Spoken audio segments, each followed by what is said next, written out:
জুমার দিন। চিৎকার করে পড়েন সুবহানাল্লাহ। তার মানে আদম সৃষ্টি হলো জুমার দিনে, দুনিয়ায় নামিয়ে দেয়া হলো জুমার দিনে, তওবা কবুল করে নেওয়া হলো জুমার দিনে, রূহ কবজ করা হলো জুমার দিনে, আবার কিয়ামত সংগঠিত হবে জুমার দিনে। পড়েন সুবহানাল্লাহ। আবার বিশ্বনবী বললেন, আর রমাদান ইলা রমাদান, এক রমজান থেকে আরেক রমজানের মাঝখানে যত গুনাহ হয় মাফ করে কে? আল্লাহ। তারপরে বিশ্বনবী বললেন, আল উমরাতু ইলাল উমরাহ, কেউ যদি একবার উমরা করে পরে আবার করলে দুই উমরার মাঝখানে গুনাহগুলো মাফ করে দেয় কে? আল্লাহ।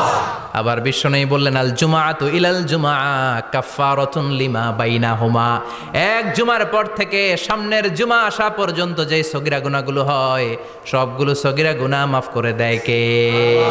তার মানে জুমার দিন গুনাহ মাফের দিন। সারা সপ্তাহে ভুল ত্রুটি অন্যায় যা করলাম জুমার নামাজের বদৌলতে সব